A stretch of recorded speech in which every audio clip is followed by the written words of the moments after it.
Well, good evening, everybody. Alan Slaughterzinski for the Brevard Sports Network. We're only off by one night. I said it would be last night we did Coach Diesel. It is tonight here on BSN, a Wednesday night here. And so I want to thank Coach Diesel for coming in.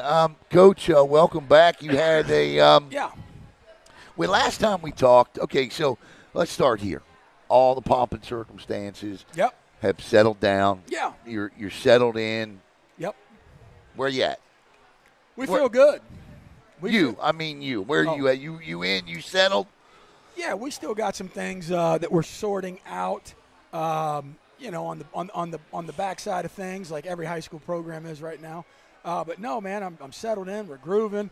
Got a great administration that is very supportive. Great athletic. You director. do. I got a chance to meet your principal the day you were announced as the head coach. They're great. I'm telling you right now, man. We are blessed in the Ville to have what we have with our admin team headed up by Principal Gonzalez. I know that I'm sorry. I was going to say I know that the community support has been tremendous as well. Big time. The community has been unbelievable. More so than I would have ever thought. People reaching out round the clock.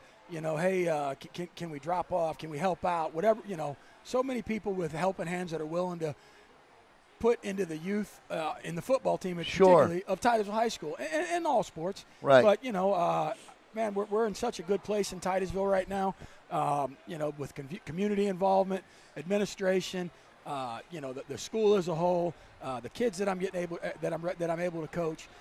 We're in a good place. No doubt. Yeah. Here with Matt Diesel. Well, let me ask you this, Yep. then. Obviously making the switch back to becoming a head coach. Why? And I asked you this before, but for those that don't know, why was this the right time to do this? Well, that is a great question. You do a good job of asking great questions. Thank you. I try. So, obviously, my previous school, Cocoa High, was there for 5 years. Right. We had a heck of a run, and I wish them all the best. Right. I am a Titusville kid. Right. I can't, as my youth, I grew up at that school. For those that may not know, that might be tuning in, why do I say that? I grew up on that campus. My dad took a job there in 1982-83 school year.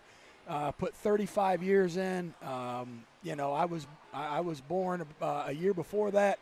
So I literally grew up on that campus. I grew up around all those coaches throughout my life. There's still actually a fair amount of faculty and staff that are there from back when I was a student. I grew up in Titusville. I always thought. Met your wife there? Yeah, I met my wife in the senior cafeteria. My mom and dad met there. I can't be any more deeper entrenched. I mean, you name another guy that has. Well, and I tell you what, in terms of a perspective of, it really worked out because Johnny Holmes goes back to Rockledge where he went to school, and he did a good job there. He did. Kind of finishing up on that other thought as I'm sitting here thinking, it kind of hit me. What was the straw that broke the camel's back for me? In coaching, you see people leave jobs for two reasons. When they're happy, when people are happy. Actually, three. You see people. I think kind of like Kevin Mays when he was at Vieira. He stepped down at the right time where he had a program that was rolling. And he left it way better than he found it. Correct. He was ready for the next thing. So, sometimes Coach Schneider could be in that. I know he's not. But guys that have left a program in good standing and have done all you can accomplish, a lot of times those guys are ready to move on because it's time for another chapter. Right. Number two is more money. Right. You see a lot of – I know you've known many examples. A lot of guys are getting out of here and going to Georgia because there's no secret. Georgia pays a lot better than Florida when it comes to coaches. And the third reason is when you see somebody leave where they're happy is to go back home. Right. And I am not getting any younger, and it was a tough decision at that time. It was one of the worst. I shouldn't say worst. It was one of the tougher weeks of my life. You definitely went back and forth. Yeah, I did because, like I said, when you're happy, it's hard to leave when you're happy, and I was happy. Yeah. But when I got to really thinking about it, it was one of those things. I've got a daughter that is going to become a sophomore next year. She's coming to Titusville. She's going to go through Titusville. She's on the varsity cheer team. To get her to graduate from where my aunts and uncles, my dad, my mom, all my family members, all my cousins, my brothers, everybody graduated from there, to get my daughter to be able to go through Titusville High School, my oldest daughter, it really means something. So I wanted to get back. I'm not getting any younger. And when the opportunity presented itself, it was kind of one of those, if we don't do it now, will it ever happen? And I didn't want to miss. And those are three great reasons, and I can't think of any more. And pretty great for you to be able to stand there on a Friday night to look over, see your daughter cheering. Oh, it's great. We had our blue gold game. The cheerleaders were out there at the blue gold, and it was a real special, surreal feel to see her over there in Terrier blue and gold that I wore my entire life. And she's done it. She's been. And I know it's got to make her mom happy because her mom was a cheerleader. Yeah, her mom was a good one, and we're alumni. Yeah, and, perfect. Yep. All right. So you said the blue gold game. Blue gold game. Why did you want to do that and not play a spring game? So I did that for a couple reasons. First thing I like about doing the intra-squad scrimmage as your finale is. I don't have it on me. Yeah, I do. No, it's in my motorcycle. All right. I always have a whistle on me. And we had referees, but I had a whistle in my mouth, and we could be quick on the whistle.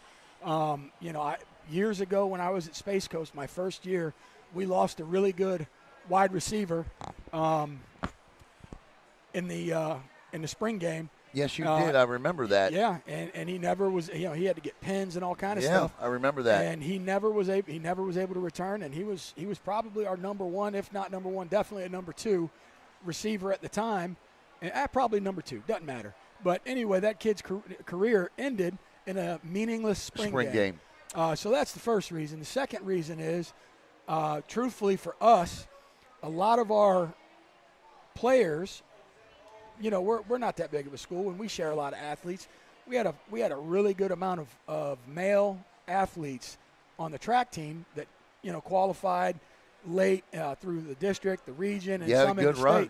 So and they do a great job, man. And so that getting so many of your key guys, if you will, coming out late makes it hard. And then when you're introducing new systems, new terminology with kids that are coming from track super late, it was just going to be too much. You want to be able to blow the whistle and say, no, that's not how I want this run. Right.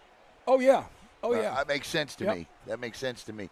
Here with Matt Diesel, head football coach for the Titusville Terriers. Okay, who stood out to you in the spring game? What stood out to you in the spring game? Some of our explosive plays, big runs. First off, Tank Harvey, who's playing quarterback right now, he had some first off, he threw the ball pretty well. He made some really nice passes. He's got some real good stuff in quick game. He's got some good intermediate. We took a couple long shots, connected on one. Man, can he beat you with his legs. Let somebody get out of position on that front four, and he can take it to the house. He took off for a big one. Got great vision. Great vision. And I'll tell you, when obviously at Cocoa last year, we played Titusville week 1. That was one of the things that was very difficult for us, was his ability to extend plays. And he does a great job of extending plays. He rolls and throws well. He throws from the pocket well. But man, he can absolutely take off and sting you like a regular running back. I want to ask you about that offensive line. You got big Jeremy Priest up there. That line. A lot of people in the county have told me that, from an unbiased standpoint, that they believe coming out of last year and coming into this year that the two best lines in the county that exist are yours and down at MCC. I don't know. Really, MCC's got a pretty good one. I know they got the one good. Yeah. Yeah, they got a really good. They got a really good line. Put up 63 the other night. Wow. So tell me about your line. So I'll tell you, our line is. I think they returned everybody from last year. Yeah. My brother Scott Diesel is the offensive line coach, and he does a real good job with those guys. They've got great technique, they've got great aim, they double up. When they're pulling and they're fitting. I mean, all that offensive line talk. he does a great job with them. And we got some decent sized kids that can move around. Obviously, Jeremy Priest is the feature. He's I don't know, 6'4", about 315. If you look at him, he don't have a belly. He's in good shape, and he does a good job. He works his tail off. He's committed. He's just one of those guys. He's not going to be a real loud mouthpiece kind of guy. He's going to continue to set the standard up front and what it means to be an offensive lineman. Caleb, what you got, man? Caleb pulling this up. It's on your screen. He was just showing us this. Let me see. Yeah. Okay, yeah. So that's what everybody's looking at right now. So for those that just watched that, we have a player on our team that when I first showed up and they first introduced me, he walked up to me in the auditorium. I remember it very vividly. He walked up and shook my hand. He said, "Hi, Coach. I want to play football," or what, something along those lines. Right. And needless to say, he's in our Best Buddies program at school. He has not missed 1 second of anything. Weightlifting, practice, team meetings, film, whatever. Scored a touchdown there. So starting out in the third quarter, we put the ball in his belly and said, "Let's see what happens." That hard work pays off. And he took off, and he took one to the house. There it is again. Connor's my man. I absolutely love that, Coach. So let me ask you this then. That line obviously opened that hole there for Connor, and we were just talking about that. For you, you're the offensive coordinator, right? Yeah. Yep. What's it like for you going from defense to offense? I love being on the offensive side. So they both have their pros and they both have their cons. Everybody always says, defensive coordinator, it's easy. You line up, play zone. Listen, on the offensive side of the ball, I can do whatever I want. I can be empty. I can be two tight ends. I can be tackle over, full house backfield. Defense has to line up and figure out a way to attack it and attack the offense. We always talk about attacking the offense. Defense is going to set the tone. We're not going to let the offense do what they feel like they do best. Take that away. Work hard and continue to, bring pressure or whatever it may be defensively to have success. On the offensive side, I love it because I can do whatever I want. I'm not having to conform to whatever offense, whoever is calling plays that week that we're playing. 1 week we might be seeing a triple option team. The next week we might see a spread team. The week after that we might see a single wing. So I always kind of have to conform a game plan based on what we're going to play. On the offensive side, hell, I get to do whatever you want. What do you? If I said to you, for people that have been used to watching you call defenses for the last 5 years at Cocoa, what kind of an offense do you like to run? Anyone that'll score. Anyone that'll score. If you had your druthers. No, see, and in high school football, we are, we are on the offensive side. You have to find your strengths and feed them and make them effective. Right. At the college game, the NFL game, those guys can say, I need a 6'5" receiver that runs a 4.5. Hit the portal or whatever. We got to make stuff work. But no, I do believe, and believe me, I know some of my previous staff members, as much as I say that, might disagree with me. I do believe you have to be able to run the ball to win games, and I know that that might not always be popular, but I can tell you, at my previous location, we always had a back that ran for 1,200, 1,500 yards a year. So you got to be able to run the damn ball. I want to ask you this. Astronauts in the house, I just had to look it up. Okay. They're going to be next. Having you there, Logan, at Astronaut, I'd love to see the days, and I just had to look up Coach Donnelly's first name when it was Jay Donnelly, Jay Donnellys and the Al Warnekes of the world going at it. I don't think a lot of people. I just watched. Today's what? Tuesday, Wednesday, whatever day of the week it is. Over the past weekend, maybe Friday last week, I watched the 1983 on YouTube. Titusville astronaut game. Yeah. We reran Yeah. that on BSN. Oh, did you? Yeah. I watched it the other day. And those days where both of these programs were just beating each other up and having a great time out there on the football field. I don't think people realize how good the athletes are in the north end of this county. Oh yeah, man. Talk about it. People that know Brevard County football, people now don't get it twisted. I mean, there's been some unbelievable, Pee Wee Carter, Reggie Nelson. There's been unbelievable talent from the south end and in the middle of the county. But there's no question the North Brevard area throughout my lifetime up to present day has fueled some of the best has provided or produced some of the best athletes to come through Brevard County. Not many people would argue with you when you say that. I mean, there's respect up and down the county, no doubt, and there's been great players from up and down the county. But yeah, I mean, you could go back. I'm gonna, as far as I kind of go. Obviously, people ask how you win state titles. When Al Warneke won state titles, they had a wide receiver, Johnny Ross, went to Ohio State. They had Dave Chester, an offensive lineman, went to Michigan. They had Anthony Mitchell at quarterback, went to Michigan. They had Gerald White, running back, went to Michigan. And I know I'm missing a few. And that's before all the FCS schools and all that. Michigan was, at that time, they were competing for titles every year. Bo Schembechler. Bo Schembechler era. And, you got four kids off the same team that went to Ohio State or Michigan and had outstanding careers there. Also, Tommy Lee Myers, who was a great player. I think he was a year ahead of the state title, but he went to Purdue. And then you can look at some of through the recent era, and listen, I know where I came from the last 5 years, but there are so many kids. Who's the back the young man that you had that ended up on Last Chance U? Up at Bobby Bruce. Bobby Bruce, my linebacker. Yeah, Bobby was a good player. Yeah, Bobby was an excellent player. Yep. Circumstances be what they may, Bobby. I feel horrible for Bobby, but the thing is I always knew Bobby had Sunday talent. He did. I'm going to tell you, it's kind of funny how he kind of has a what do you call that? Kind of a allure. Or he does. There's something about him that people want to know. Right. And ever since I love watching him play. Through my Space Coast years, through my Coco years, even now I got one of his cousins on my team, and even now, what was Bobby like? How was Bobby? What was Bobby Bruce like?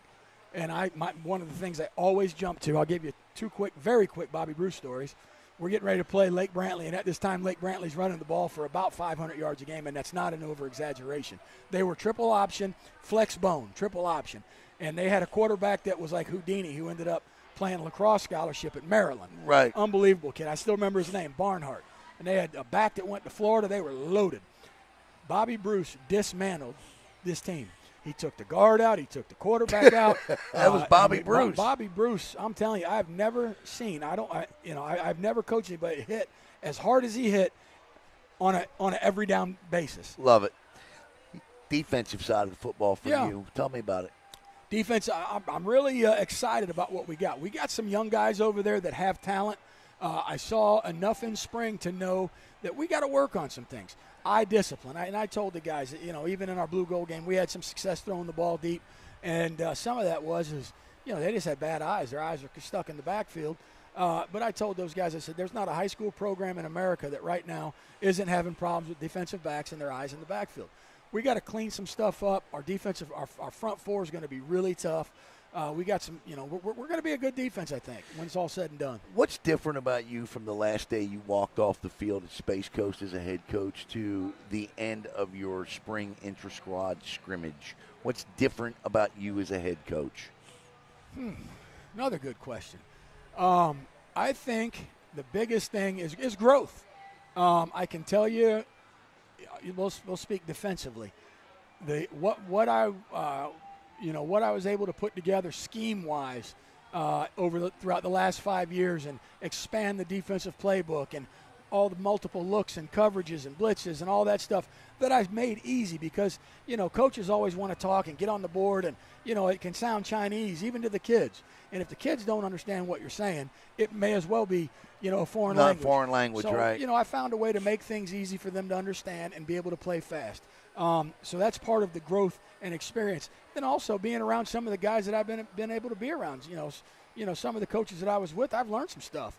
And, and I think the guys that I worked with the last 5 years and anybody that's ever been around me, I am always trying to improve and find ways to grow as a coach, whether it's motivational, whether it's being a good person, whether it's X's and O's. I'm always trying to find a way to be a better guy so I can be better for my team. What do you if I said to you that the floor is yours as you continue to grow this program? I mean, it's been around for 100 years. 1927. So in 2 years, you're going to be celebrating 100 years for the program. I think Coco's 100 years old this year. If you look at the schools, the way they go back. Melbourne did 100 years last year. So we know we've obviously got a lot of tradition in this county. So I'm going to ask you, what is it that you need from your community to help make this football program successful? Just continue to support us. Whether it's dropping off waters, making a check to the booster club, being willing to help out in any way. We've got multiple ways that people can get involved and be helpful to the program as a whole. Some people want to work boosters, some people want to run chains, some people help with the field work, lining the field. There's so many ways. And the other thing is just to remain positive. I can tell you I've been around some really good teams over the last 5 years, and we never went undefeated. And we won 3 state championships in the last 5 years. We never went undefeated. Yeah. So, let's not. And you got the criticism. I know. Now, listen, that's a tough crowd to make happy. I get it. Yeah. And but I can tell you, because the kids, I'm not a big media guy. With you, I am. But I don't tune into the stuff, and I don't pay attention because as Nick Saban, rat poison. Man, you start listening to it, you start hearing it, you start believing it, you start buying thinking it. Yeah, you start thinking it. Right. Listen, you don't want to listen to knuckleheads like me. No, No. The truth be told, we sit there on Friday nights, and Jackson used to always pick against Coco. No, I'm kidding, Jackson. I'm kidding. But Jackson Rob. Look at that. Coach Diesel knows. That's my dog right He's there. He's a good dude, man. I love Jackson. Good dude. Going to Florida. Is he going to be able to help you guys anymore coming up? He's done. Oh, that's sad. He's done. You think you sad. Jackson. Listen, Jackson, there's nothing going on in Gainesville on a Friday night. Quit playing. You're 2 hours away. Right, come on, man. You ain't nothing but a college freshman. Yeah, you can't do nothing yet. Yeah. Get on down here. Yeah, you go in there to the little. They give you big X's. Ain't nothing you can do. Yeah, get on down here, right? I love it. Yeah. So tell me, Coach, feel good again to be a head coach, don't it? I'll be honest. It has been. So far, now listen, the honeymoon is the honeymoon, right? We all get it. Yep. But I can tell you it has been a very good experience thus far, becoming a head coach back at my alma mater. It's familiar. It's people I've known for a very long time. Uh-huh. I have people around me on my staff that do a great job. Tell me about your staff. Making my plate small. So I'll tell you right now, one of the most important guys that has been, they're all important, but one guy that takes a lot off my plate, is, 2 of them actually, and they're on my JV staff. My JV head coach, Coach Matt Archie, he does an awesome job of keeping communication to the team. I'll say, hey, Coach, I need you to get this out. He takes care of that. He's Johnny on the spot. If a helmet busts or whatever on Friday nights, he does a great job with his JV guys, and he's awesome for the varsity program. Love it. He is just one of those guys. He's a I get stuff done guy, and gotta have one of those. He just gets stuff done. Then I got another guy, Gary Ginn, who did an excellent job working with us over the spring, and he is with all the physicals and keeping things straight and filed. I mean, there's a couple things that head coaches hate. It's dealing with physicals and paperwork. Because when you become a head coach, right, you think, I get to coach more football. No, it goes. You coach less. You coach less. But I got guys around me that have been awesome, reducing the load of my plate, and thus far, we're off to a good start. There's a look at the schedule on the screen. Anything stick out to you from your schedule coming up this year as everybody looks at it? We gotta here we go with the coach speak, but no, in reality is we're worried about taking care of our summer program that we're getting ready to get into. Sebastian River is, I don't know if it's on the schedule or not, but Sebastian River is up for Kickoff Classic, and then we play Heritage Week 1 right there in the Sebastian. And right out of the gate, before the end of September. Yeah. Who's the guy that does everything? Coach Archie. Coach Archie, you're going to need to fill this in the Max Preps here. That'll be a Coach Ginn. Yeah, Coach Ginn. I'll put that phone call. O'Galley, you play them all. So it's a tough schedule. Yeah, and that's the other thing that's kind of exciting. Getting back, it is exciting. Getting back into at Titusville is the district. You got a fair amount of in-county district games. We got that's a gauntlet of a district you play in. We got Merritt Island, O'Galley, Palm Bay. We had Satellite. They dropped out. And Rockledge. No, Rockledge is not in our district. Not anymore? No. Rockledge is, I think they're one up from us. Okay. So we're in a 14 district. That's right. It's O'Galley. I'm sorry. Yeah, that's right. Yep. So we're in a 14 district, which means, we don't have to go too far for almost half your season. I picked up MCC. Yep. So I got. I don't know how much. Well, that's last year, but O'Galley, Merritt Island, Palm Bay, and that's the district, right? Yep, that was the district last year. Let me. Okay, they saw the schedule. Yeah, they got it. Okay. Yeah. But no, we're gonna. And I'm excited. We picked up Holy Trinity. We picked up MCC. So it's nice. We got a good schedule. Final question for you here. What impression did your team leave you? In other words, this is a two-part question. I want to know what you didn't know about your team that you do now going into spring, okay? You had expectations on what you wanted to see. So I want to know, what did you see that you didn't know you would? So what I saw that I didn't know I would, I knew once I got there and I started figuring out who people were and what grade they're in, I figured out that we're a young team. Right. We're a young team right now. And what I didn't know or was unsure is how are the young guys going to answer the bell. And I am impressed with how our young guys work, how I can push them and they respond.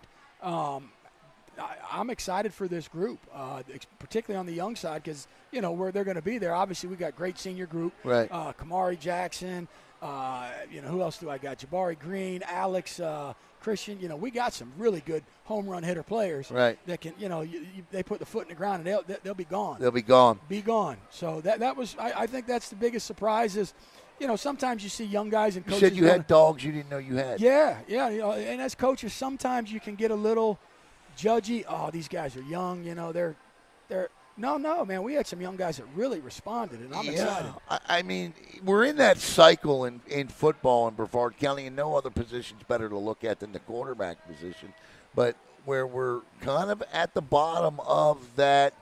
The next generation coming up. You would know better than me, but MCC's got a senior. I think Bayside, Heritage has Heritage and MCC with seniors, but pretty much.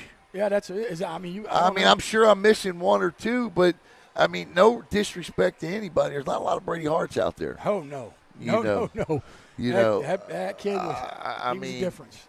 Coach, and then your final thought on your entire team. What you're ready. I know you wish tomorrow was that last Monday in July. Yeah. So, but what do you want this community to know about what Titusville football is going to be this year? What you're going to get out of Titusville football this year is you're going to get a group of kids that are going to be committed to maintaining or building first, and they've done a great job thus far.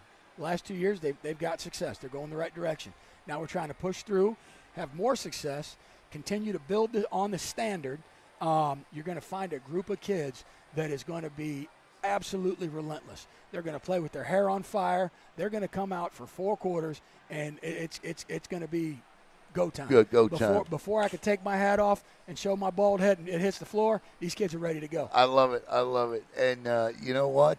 Thank you, man. No, thank you. I appreciate you. Thanks, This Joy. guy right here coming up tomorrow night here on the Brevard Sports Network. We're going to play the rival school down the street. You'll hear from Logan Halleck tomorrow night right here on Brevard Sports Network. So we'll go Titusville and we'll go Astronaut back-to-back here on the spring football recaps. Alan, I just wanted to tell you before we get off. Yeah, no, go ahead. I'm all the research and stuff you do. I just want you to know, I talked to a couple of coaches and stuff. You do a great job for Brevard County. We appreciate you. I just asked Caleb before we started. I said, hey, man, because I got to thinking about you guys and all the work you do. I asked him, I said, do you know of anybody in any other county that parallels or tries to do what you guys do? And he responded, no. I mean, the amount of work that you guys do for our student athletes in Brevard is awesome. I appreciate you, brother. Thank you. I appreciate the kind words. For Matt Diesel, I'm Alan Slaughter-Zinsky. Coming up tomorrow night right here, Logan Halleck from the Astronaut War Eagles. Have a great night, everybody.